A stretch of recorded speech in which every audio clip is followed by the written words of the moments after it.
अबे हंस क्या रहा है बे? तेरी तबीयत तो ठीक है कि नहीं? अबे गाड़ी नहीं चलानी आती क्या तुझे? चलना चल के दो थप्पड़ लगाते थे कान के नीचे, तुझे दिमाग में नहीं हो जाएगा। अरे कहाँ गया? अभी तो यही था। अरे अरे गाड़ी में भी नहीं गया तो फिर कहाँ गया? आदित्य यहाँ से चलो, मुझे डर लग रहा है। मुझे भी गड़बड़ लग रही है, चलो यार। अरे ऐसे कैसे? अभी तो यही था। चलो यार, चलो यहाँ से चलो। Let's go.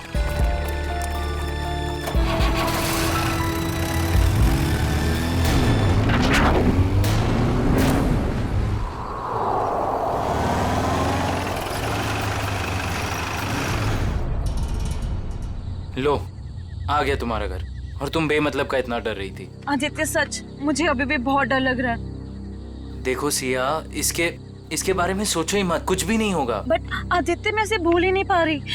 अगर वो हमारे पीछे पड़ गया तो? सिया, ये बेकार की बातें अपने दिमाग से निकाल दो प्लीज। और प्लीज ये बात किसी को मत बताना। लेकिन सनी, कैसे भूल जाऊं? लेकिन कुछ नहीं सिया, बस तुम ये सोच लो कि हम लोगों ने कुछ देखा ही नहीं। कैसी बातें कर रहे हो गगन? यार उसने हम सबको देख लिया है। हाँ। और सिया, तुझे याद है ना, वो हमें देखकर मुस्कुरा रहा था। सिमी, तुम इसे हिम्मत दिला रही हो कि तुम इसे और डरा रही हो? देखो सिया, तुम आराम से घर जाओ। सिया! पापा, तुम घर जाओ, मुझे जिस बात का डर था वही हुआ। सिया तुम जाओ। Bye guys, bye bye guys.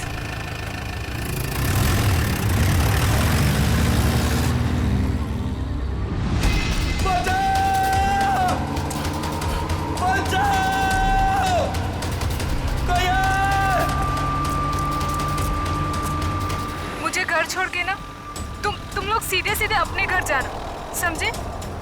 सुन रहे हो ना तुम लोग? अरे हाँ, सुन तो लिया यार। 5 बार तुम यही कह चुकी हो।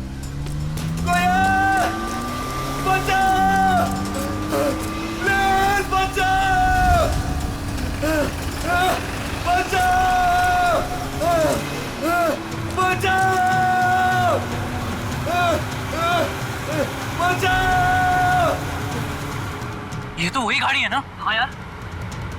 अरे यार, ये कर क्या रहा है? ये इसको मार देगा यार।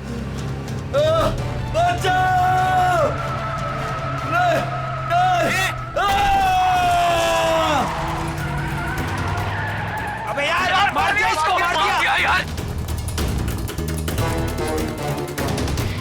अरे इसकी हालत तो बहुत खराब है यार। अरे यार, इसे हॉस्पिटल ही चलते हैं, मैं बता रहा हूँ। चलो। सिया, मेरी बात अभी खत्म नहीं हुई। पापा, मुझे मालूम है आप मुझे क्या बोलना चाहते हो। मालूम है तो मेरी बात मानती क्यों नहीं हो तुम? बट पापा, मैं अपने फैसले खुद कर सकती हूँ ना। नहीं, तुम अच्छे बुरे के फैसले नहीं कर सकती। अभी बच्ची हो तुम। अच्छा, तो आप बताइए मुझे, आपके हिसाब से मैं कब बड़ी होंगी? मुझे नहीं लगता कि तुम्हें कभी समझ आएगी। पापा, मैं उससे प्यार करती हूँ, मैं उससे शादी करना चाहती हूँ। मेरे रहते तो बेटा तुम ऐसा कभी नहीं कर सकती हो। तुम्हारी शादी मैं सिर्फ और सिर्फ राहुल से करवा के रहूंगा। नो पापा, मैं राहुल से शादी नहीं करूंगी। मैं इस जन्म में क्या 7 जन्मों तक उससे शादी नहीं करूंगी। देखा बेटा अपने आप को, उस सड़क छाप लड़के के लिए तुम मुझसे जबान लड़ा रही हो। पापा, आप मुझे मजबूर कर रहे हो बोलने के लिए। मैं तुम्हारा बाप हूँ, तुम मेरी बेटी हो और मेरा फर्ज है कि मैं तुम्हारे अच्छे बुरे का ख्याल रखूं। जब बच्चा आग को चमकती हुई चीज समझकर उसे पकड़ने जाता है ना, तो माँ बाप उसे रोकते हैं। बच्चा चाहे फिर कितना भी रोए, माँ बाप बच्चे को आग के पास जाने नहीं देते। साहब, राहुल बाबा की मम्मी जी आई हैं। इस वक्त? मैंने बुलाया है कविता जी को। 2 दिन के अंदर अंदर तुम्हारी और राहुल की सगाई तय कर रहा हूँ मैं। पापा, आप ऐसा नहीं कर सकते।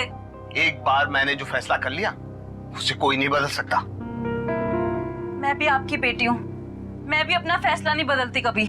इसीलिए जब तक तुम अपना फैसला नहीं बदलती, इस कमरे से बाहर नहीं जा सकती हो तुम।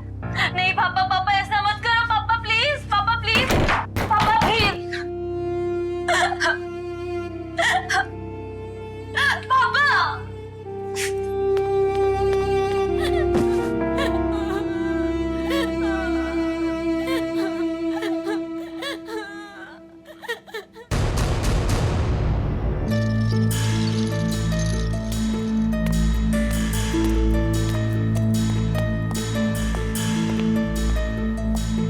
बहुत खराब एक्सीडेंट हुआ यार। हाँ यार, शायद ये बचेगा भी नहीं। अबे यार। नहीं डॉक्टर साहब, ऐसा नहीं हो सकता। कह दीजिए ये सब झूठ है, मेरा बेटा जिंदा है डॉक्टर साहब। नहीं नहीं डॉक्टर साहब, ऐसा नहीं हो सकता। मेरा बेटा जिंदा है डॉक्टर साहब। प्लीज उसे एक बार फिर से चेक कीजिए प्लीज। मैडम, उसकी मौत अस्पताल में आने से पहले ही हो गई थी। प्लीज आप समझने की कोशिश कीजिए। आप उसे ठीक नहीं कर सकते तो मैं उसे दूसरे हॉस्पिटल ले जाऊंगी। प्लीज, ये खून का मामला है। अब तो सीआईडी के आने के बाद ही आपको ये लाश मिलेगी।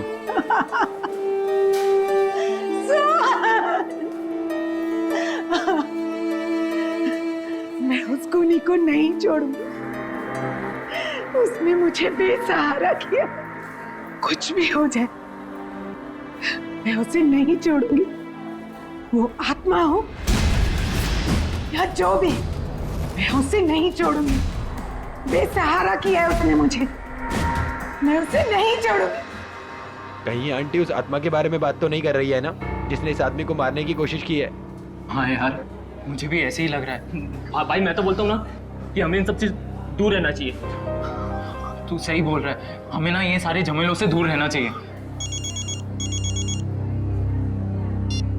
हाँ सिया। क्या क्या बात कर रही हो? ओके, नहीं नहीं सुनो, तुम टेंशन मत लो, मैं बस अभी वहां आता हूँ। हाँ नहीं नहीं, मैं बस आ रहा हूँ, बस यहाँ से निकल रहा हूँ मैं। हाँ अब क्या हुआ? अरे यार, सिया के पापा ने उसको कमरे में बंद कर दिया और वो उस राहुल से उसकी एंगेजमेंट करने वाले हैं। यार मैं जा रहा हूँ, ठीक है? यार तुम दोनों एक काम करना। पर तू सीए से मिलेगा कैसे? पता नहीं यार, मैं देख लूंगा, कुछ ना कुछ कर लूंगा। तुम दोनों ना कोई एक होटल में एक रूम बुक कर लो यार, ताकि एटलीस्ट एक रात में उसको वहां रख लूं और फिर कल सुबह मैं उससे शादी कर लूंगा, पक्का। चल भाई, ख्याल रख अपना।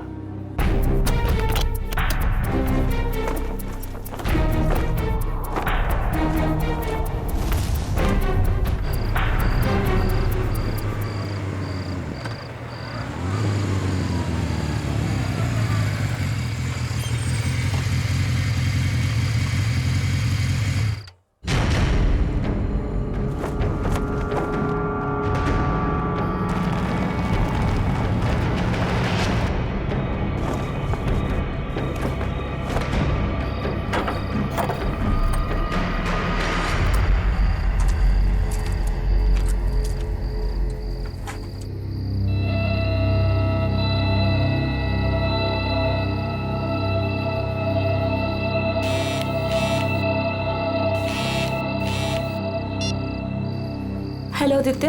हाँ सिया, मैं आ गया हूँ। या आई एम कमिंग।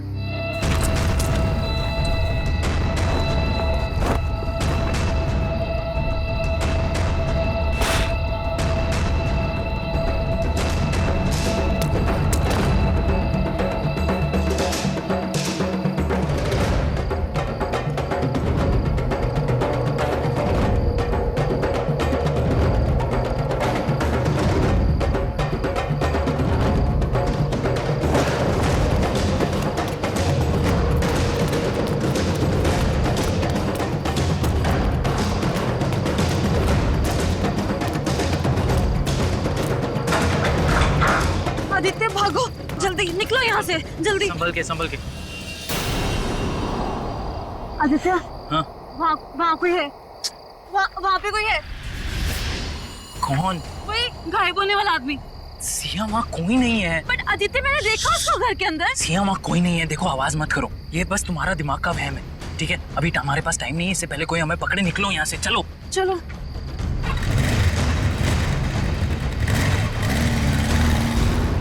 अच्छा, लेकिन ये सब हुआ कैसे? हाँ, आप बोल रहे, मैं नोट कर रहा हूँ। ओके। अच्छा, फिर क्या हुआ?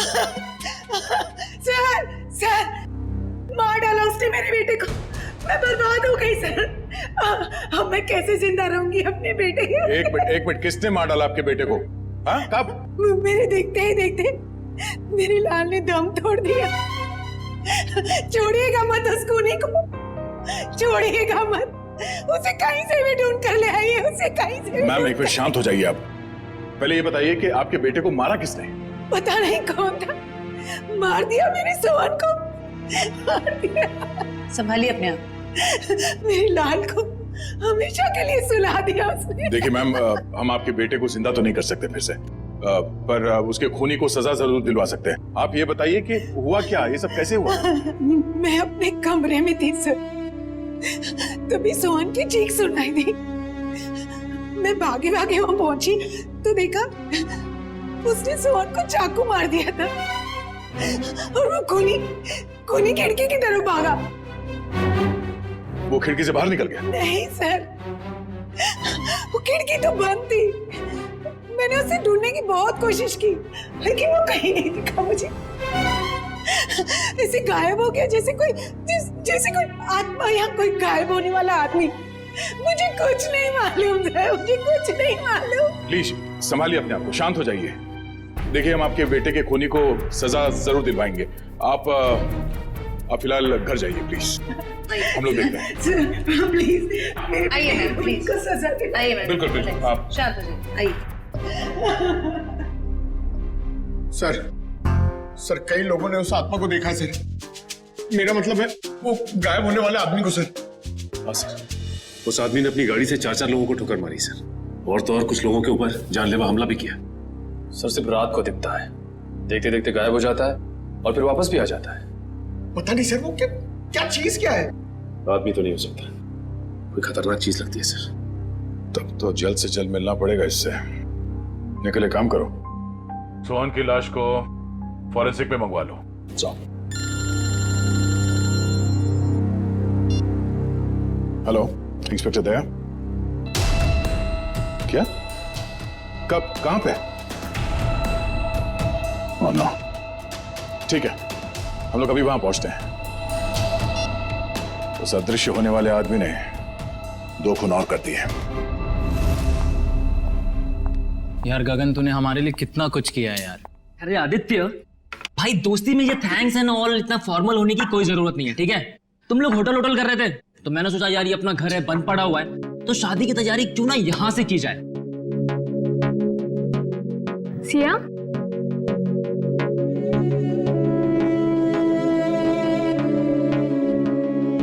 क्या हुआ सिया? तुम इतनी अपसेट क्यों हो? आदित्य, मुझे पापा की बहुत चिंता हो रही है। देखो सिया, इस वक्त और कुछ मत सोचो, सिर्फ अपनी शादी के बारे में सोचो। हाँ आदित्य, मगर पापा की मर्जी के खिलाफ ये सब ठीक होगा? सिया, एक बार शादी हो जाएगी ना तो रवि अंकल भी ये बात मान जाएंगे, ट्रस्ट मी। और वैसे भी शादी के बाद हम जाएंगे ना उनके पास आशीर्वाद लेने। मैं भी तो देखूं वो कब तक नाराज रहेंगे हमसे। हाँ हाँ, और शुभ काम में ना देरी नहीं करते। मुझे ना सिया को जल्दी से भाभी कहना है। भाभी? नो वे। हाँ, शादी के बाद तो तुम हमारी भाभी बन जाओगी ना। भाभी जी,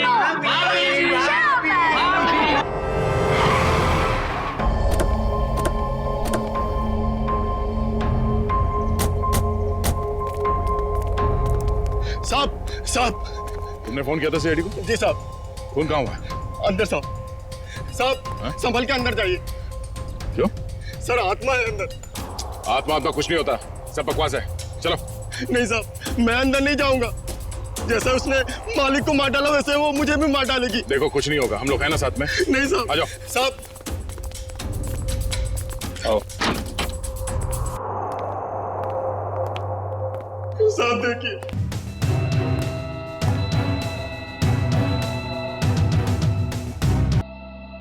इनके शरीर पे चाकू के घाव के अलावा ना कोई चोट है, ना ही कोई हाथापाई के निशान।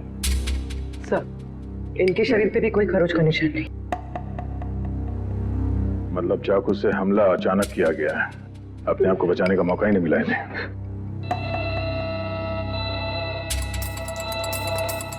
तुम्हें कब पता चला कि इन दोनों का खून हुआ है? साहब, और कविता मैडम साहब के लिए मैं किचन में चाय बना रहा था साहब।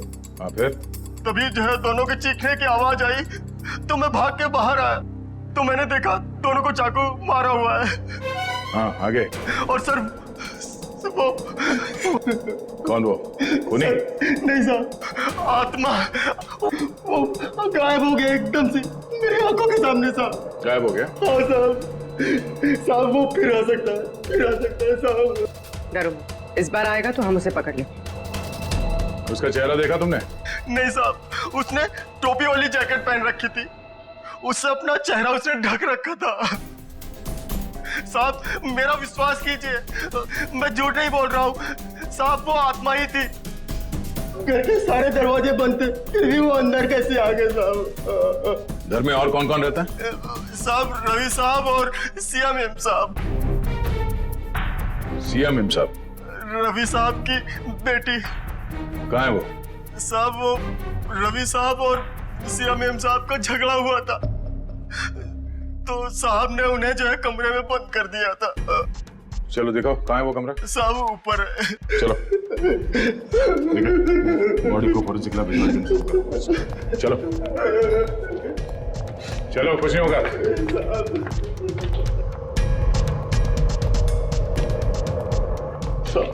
ये वाला कमरा है साहब। ये? हाँ सर। ये तो बंद है। मेरे पास चाबी है।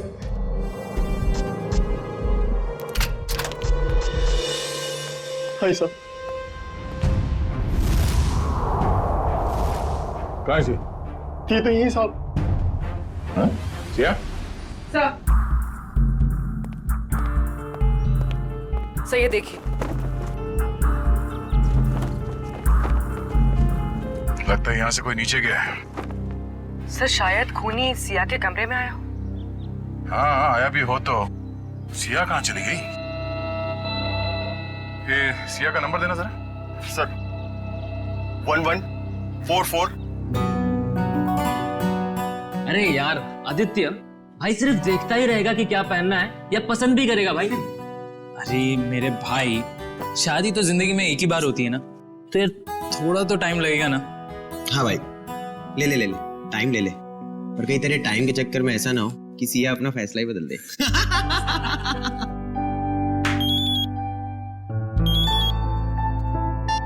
हेलो, यहाँ सिया, सीआईडी से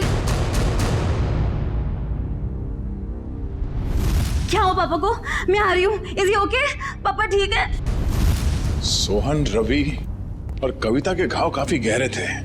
इससे ये साबित होता है कि खूनी काफी ताकतवर है। सर आत्माएं बहुत ताकतवर होती है सर। पंकज, मैं इंसान की ताकत की बात कर रहा हूँ। ओह आई एम सॉरी। लेकिन एक आदमी आता है और गायब भी हो जाता है, वैसा कैसे कर सकता है? लेकिन एक बार ये खूनी हमारे हाथ लग जाए ना, तो उसकी सच्चाई भी सामने आ जाएगी। सर ये उसी ने किया सर। सर ये जरूर उसी ने किया। उसी ने मारा मेरे पापा को। एक मिनट, शांत हो जाइए। किसने मारा आपके पापा को? सर मैं जब आदित्य के साथ घर से जा रही थी ना, तो सर मैंने उस एक होट वाले को देखा था सर। वो घर की तरफ ही आ रहा था सर, लेकिन वो एकदम से गायब हो गया सर। सर काश मुझे पता था वो पापा को मारने जा रहा है, तो मैं उसको रोक लेती। काश मैं घर पे रुक गई होती, मेरे पापा आज मेरे साथ होते। अच्छा, आप लोगों ने खूनी को देखा? जी हाँ सर। कहाँ देखा था? सर वो हम कार और बाइक की रेस कर रहे थे और तभी वो वहां से गुजरा था।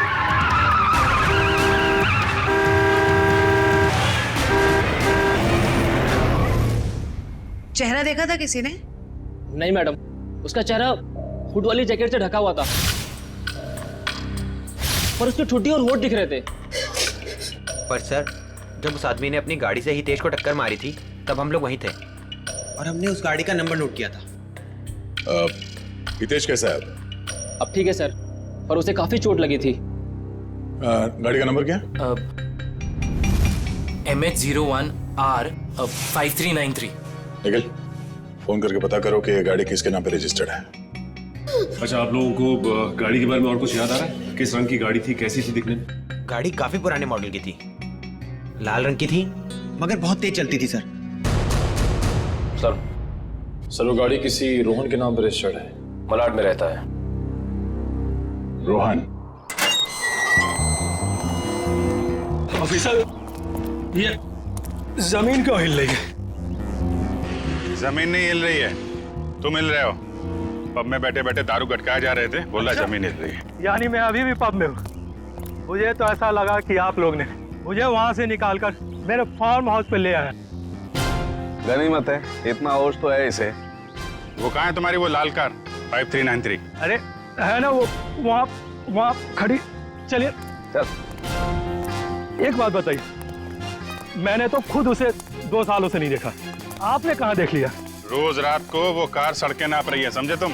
ये देखिए सर, मेरी पुरानी दुल्हनिया, मेरी लाल परी, 2 सालों से मकड़ी के जाल में लिपटी हुई मेरी लाल परी। सर, बहुत साल पहले मेरी मॉम ने मुझे ये लाल परी गिफ्ट में दिया था। तुम जरा उधर खड़े हो जाओ। Thank you sir.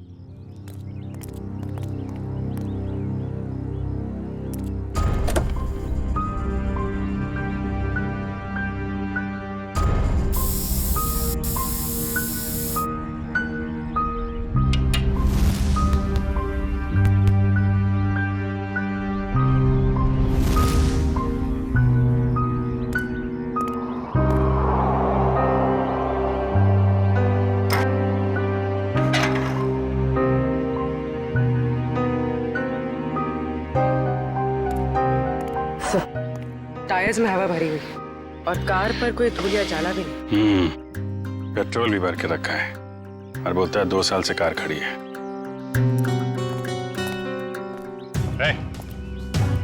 2 साल से कार खड़ी है ना, पेट्रोल कहाँ से आया इसमें? क्यों मजाक कर रहे हैं साहब? मैं तो इसमें पानी भी ना डालूं, पेट्रोल कहाँ से आ गया? पानी नहीं है, पेट्रोल है, वही पूछ रहे हैं कहाँ से आ गया।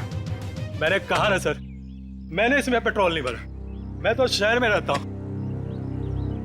तुम शहर में रहते हो, लेकिन तुम्हारी गैर मौजूदगी में कोई इस कार का इस्तेमाल कर रहा है, वो भी गुनाह के लिए। मैं सर आपसे दावे के साथ कह सकता हूँ कि मेरी लाल परी को किसी ने भी हाथ नहीं लगाया सर। लगाया है, हाथ लगाया। कुछ मिला क्या? हाँ अभिजीत, स्टीयरिंग व्हील पर फिंगरप्रिंट्स हैं, ताजे ताजे। वाह, इससे उस आदमी के बारे में कुछ ना कुछ तो पता चल ही सकता है। स्टीयरिंग व्हील पे निशान है, हवा भरी हुई है, पेट्रोल भी भरा है, लेकिन यहाँ आसपास तो कोई पेट्रोल पंप है नहीं। तो पेट्रोल कहाँ से भरा होगा? डॉक्टर साहब, आप कार की सफाई करो, तब तक हम लोग जरा देख लेते हैं पेट्रोल कहाँ से भरा है। सफाई मतलब सर वो फिंगरप्रिंट्स उठा लीजिए ना सर। चेक करूं? हाँ चेक कर लीजिए। हाँ। चलो भाई, चलो चलो चलो। अच्छा हितेश, आपने उस आदमी को देखा था ना? हाँ सर, लेकिन पूरा चेहरा नहीं दिखा सर। सर वो गाड़ी में था और कोई हुड वाली जैकेट पहने हुए था सर वो। फिर भी कुछ तो देखा होगा तुमने। मैम मुझे उसका नाक के नीचे का कुछ चेहरा याद है मैडम। अच्छा विपिन, आपके साथ क्या हुआ?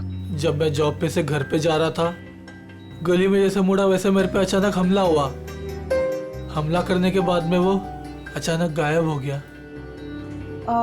तुम पहचान सकते हो उसे? उसने हुड वाला जैकेट पहन रखा था, इसकी वजह से उसका पूरा चेहरा नहीं देख पाया। लेकिन हाँ, जब मैं नीचे गिरा तो उसके आंखें और आंखों के नीचे का हिस्सा देख पाया। इन्होंने भी उसका पूरा चेहरा नहीं देखा और इनमें से किसी ने भी उसका पूरा चेहरा नहीं देखा। ठीक है, इन्होंने जो कुछ भी देखा है उसका स्केच बनाइए।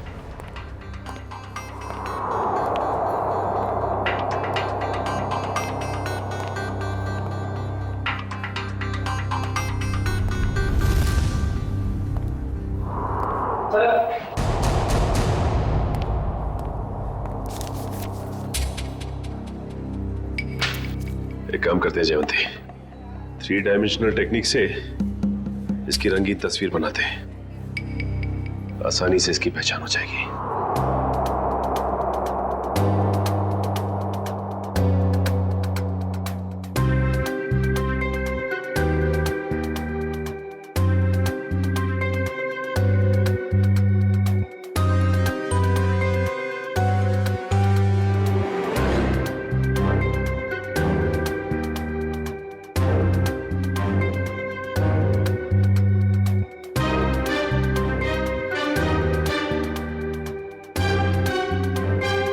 सर ये रहा वो आदमी। ये है वो आदमी? बहुत जल्द मिलेंगे हम तुमसे। निखिल, ये फोटो सारे अखबार और टीवी चैनल्स में भिजवा दो। इस आदमी को गायब होने का बहुत शौक है। हम दिखाते हैं इसे गायब होना किसे कहते हैं। माफ करना साहब, गलती हो गई। लेकिन मैंने क्या किया है? क्या किया है? पेट्रोल ब्लैक करते हो हैं? अरे ये क्या बोल रहे हो साहब? भला अब गैरेज में कोई पेट्रोल बेचेगा क्या? बहुत समझदार हैं ये। तुम बेचते हो पेट्रोल, हाँ या ना? हाँ या ना? हाँ, बेचता हूँ। जब मेरा मालिक यहाँ नहीं रहता तो किसी भी गाड़ी से निकालकर थोड़ा बहुत बेच लेता हूँ। कल किसको बेचा था? कल किसको बेचा था? इस गाड़ी वाले को। मेरे गाने की कसम साहब, ये गाड़ी मैंने पहले कभी नहीं देखी। लेकिन हाँ, कल देर रात 2 लोग आए थे पेट्रोल लेने। उनको पहचान सकते हो? आधी नींद में था साहब, लाइट भी बंद थी। सच में साहब, ध्यान नहीं है। अब मैंने तो बस पेट्रोल दिया और पैसे लिए। अरे कुछ तो याद होगा, कैसे बात कर रहे थे, क्या कपड़े पहने थे? हैं? ऐसा तो कुछ याद नहीं आ रहा साहब, पर गाना साहब जी। फिर गाने की बात? मेरा कहने का मतलब है, कल उनमें से एक ने कान में ईयरफोन लगा रखा था और गाना इतने जोर से बज रहा था कि मुझे तो ऐसे ही सुनाई दे रहा था। कान में ईयरफोन लगा रखा था? हो सकता है उनमें से कोई रोहन की गाड़ी लेके जाता हो। सारी मीडिया, पूरे शहर में ये फोटो फैल गई है। बहुत जल्द पता चल जाएगा कि है कौन। हमारे बेटे की फोटो इस तरह हर चैनल पे कैसे दिखा सकते हैं आप? तो ये आपका बेटा है? हाँ, कमल। मैं आप लोगों के खिलाफ केस दर्ज करने वाला हूँ। आप लोगों ने हमारी भावनाओं और जज्बातों को चोट पहुंचाई है। आपके बेटे ने खून किया है, लोगों को जान से मारने की कोशिश कर रहा है, और आप हम पर केस करने वाले हैं? जो मन में आए बोले जा रहे हैं आप। सीआईडी वाले हैं तो क्या हुआ, कुछ भी बोलेंगे? आपका बेटा कहाँ है? आपका बेटा कहाँ है?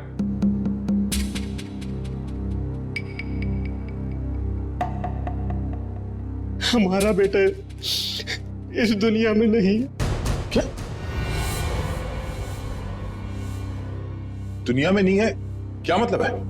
4 साल हो गए, वो हमें छोड़ के चला गया, हमेशा के लिए। इंजीनियरिंग के फाइनल ईयर एग्जाम में फेल हो गया। इस गम को बर्दाश्त न कर सका और उसने आत्महत्या कर ली। हमारे सारे सपने टूट गए। एक ही तो बेटा था हमारा, और वो भी। आप ही बताइए, मेरा बेटा इस दुनिया में नहीं है, वो खून कैसे कर सकता है? देखिए, शायद जाने अनजाने में शायद गलती हो गई हमसे, पर अगर कमल मर चुका है तो फिर वो कौन है जो लोगों के सामने आ रहा है, और वो गायब कैसे हो रहा है? हेलो, क्या? सिया खतरे में?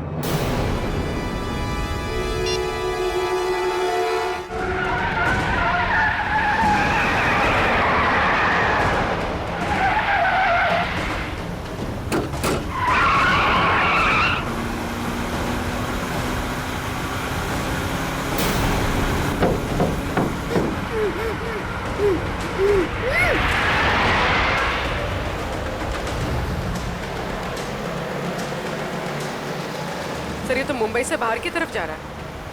अब हमसे दूर जा नहीं सकता वो। सर, अच्छा किया हमने इसकी गाड़ी में बग फिट कर दिया ताकि इसकी हरकतें सामने आ सकें। हाँ सर, उसे पता ही नहीं कि हम उसका पीछा कर रहे हैं। मगर हमें पता था कि वो अपनी हरकतों से बाज नहीं आएगा, इसीलिए उसकी गाड़ी में बग लगा दी। सर, सालुंगे से तो रोहन के फार्म हाउस पे ही बता दिया था कि उस गाड़ी में कुछ गड़बड़ है। अभी क्या दिखा रहे लोकेशन उसका?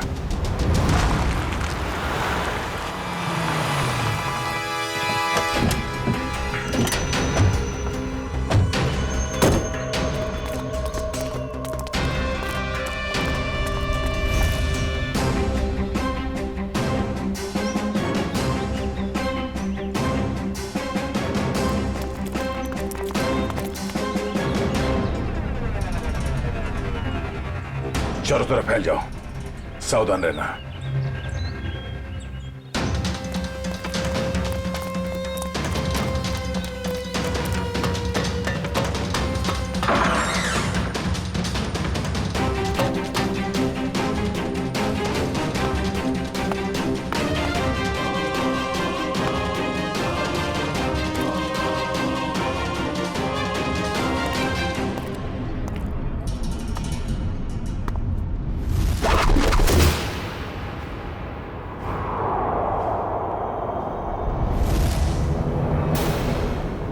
अपने आप को हमारे हवाले कर दो, तुम्हारा खेल खत्म हो चुका है।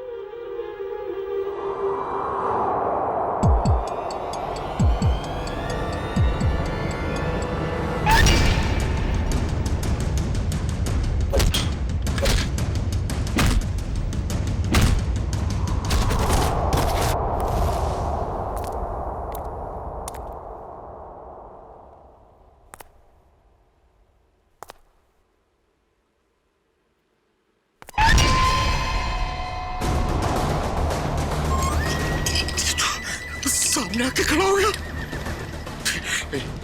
देख,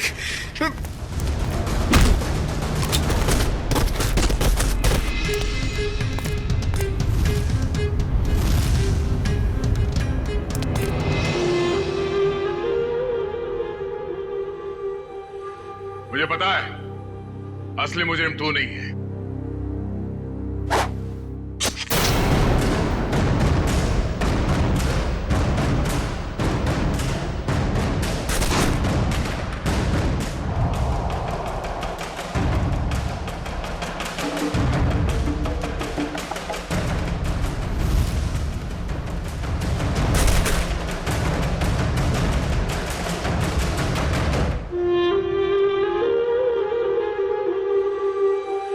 आदित्य तुम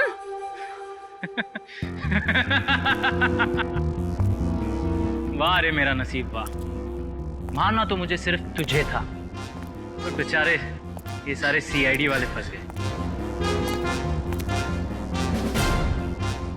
आदित्य मैंने तुमसे प्यार किया था, मैंने तुम पे भरोसा किया था, तुमने क्यों किया ऐसा? बदला, मुझे बदला चाहिए तुमसे। मैंने तुम्हारा क्या बिगाड़ा है आदित्य? तुमने नहीं, तेरे बाप ने। रवि और कविता ने एक छोटी सी जगह, एक प्लॉट के लिए मेरे परिवार को मार डाला, और अब मैं तुझे मारूंगा और इन सबको भी। आदित्य नो, तुम ऐसा नहीं कर सकते। ये रिमोट देख लियो, इसको दबाते ही तुम सब लोग ऊपर उठ जाओगे। नहीं आदित्य, आदित्य नो, आदित्य मत करो ऐसा, प्लीज डोंट डू दैट। चलो boys, Aditya no, Aditya please मत जाओ, आदित्य। पता है मेरे माँ बाप भी ऐसे ही तड़पे थे और चिल्ला रहे थे, तेरे बाप ने एक नहीं सुनी।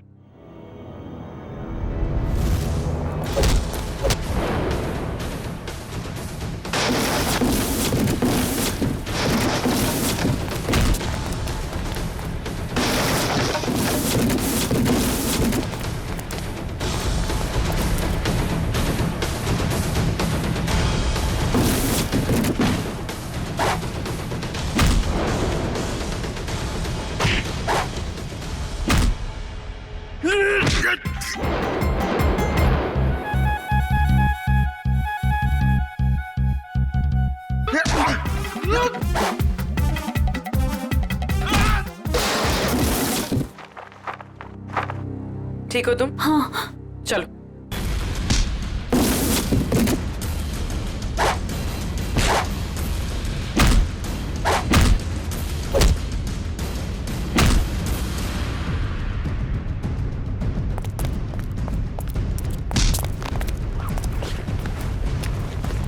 बता क्या फर्क है तुझ में और सिया के पिताजी रवि में? उसने तेरे माँ बाप को मार दिया और तुमने उन्हें मार दिया। बता।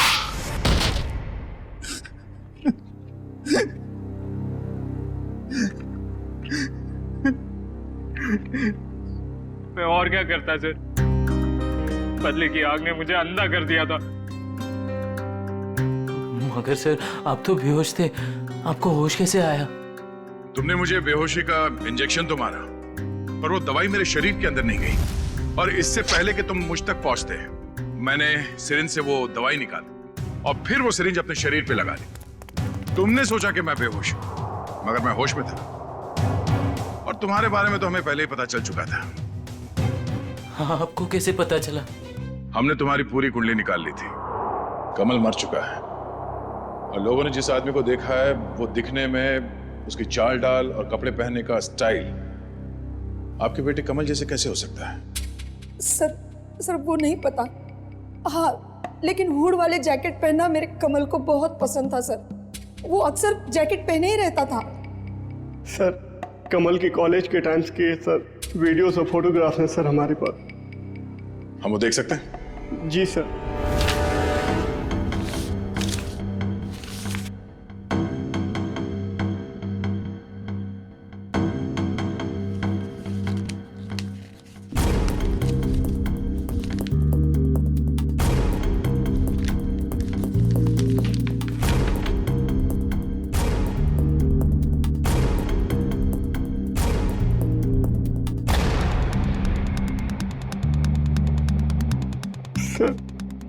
ये भी कमल का दोस्त आदित्य है।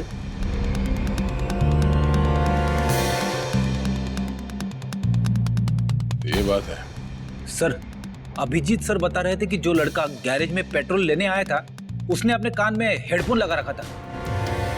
हाँ फ्रेडी, एक काम करो, इस गगन और आदित्य इन दोनों की पूरी डिटेल्स निकालो। Yes sir. पंकज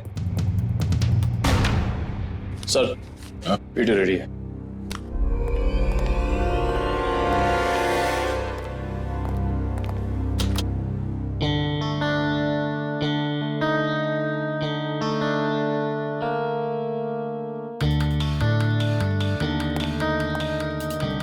अगला वीडियो दिखा। दूसरा दिखा। दया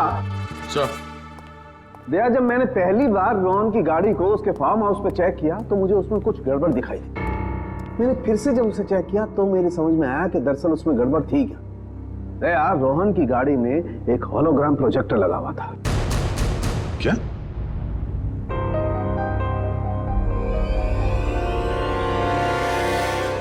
सर, उन विक्टिम्स ने बिल्कुल यही सारे हवा बताए थे उस गायब होने वाले आदमी के बारे में जो इन वीडियोस में है।